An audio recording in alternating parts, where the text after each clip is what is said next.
भगवान जगन्नाथ जी 15 दिनों के लिए बीमार क्यों हो जाते हैं? हर साल ज्येष्ठ पूर्णिमा के दिन पुरी में एक अद्भुत उत्सव मनाया जाता है, स्नान पूर्णिमा। इस दिन ब्रह्मांड के नाथ भगवान जगन्नाथ अपने बड़े भाई बलभद्र और बहन सुभद्रा के साथ पवित्र जल से स्नान करते हैं। यह एक अलौकिक दृश्य होता है जहां भक्तों की आस्था उमड़ पड़ती है। पर इस आनंद के बाद एक ऐसा रहस्य आता है जो हर भक्त को भावुक कर देता है। मान्यता है कि इस अत्यधिक स्नान के कारण भगवान और उनके भाई बहन बीमार पड़ जाते हैं, उन्हें तेज बुखार आ जाता है और अगले 15 दिनों के लिए ये तीनों मूर्तियां भक्तों की आंखों से ओझल हो जाती हैं। मंदिर के पट बंद हो जाते हैं। इस काल को अनासर काल कहते हैं। पर भगवान क्यों बीमार पड़ते हैं, इसके पीछे एक हृदय विदारक कथा है। माधव दास कहते हैं, प्रभु, आप मेरी सेवा कर रहे हैं, पर आप मुझे इस पीड़ा से मुक्त क्यों नहीं कर देते?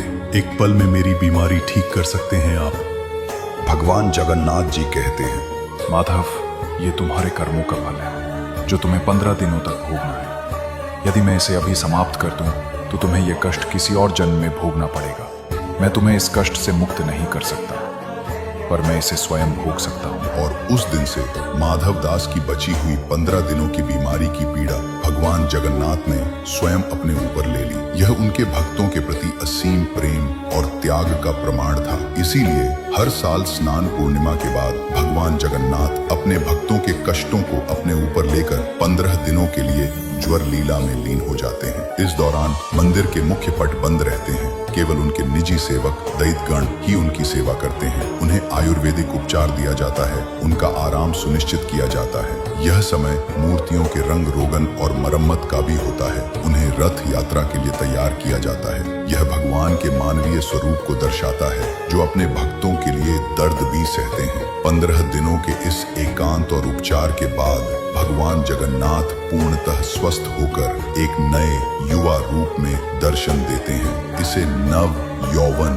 दर्शन कहते हैं। और फिर इस नव चेतना के साथ वे निकल पड़ते हैं अपनी विश्व प्रसिद्ध रथ यात्रा पर, अपने भक्तों से मिलने, उन्हें आशीर्वाद देने।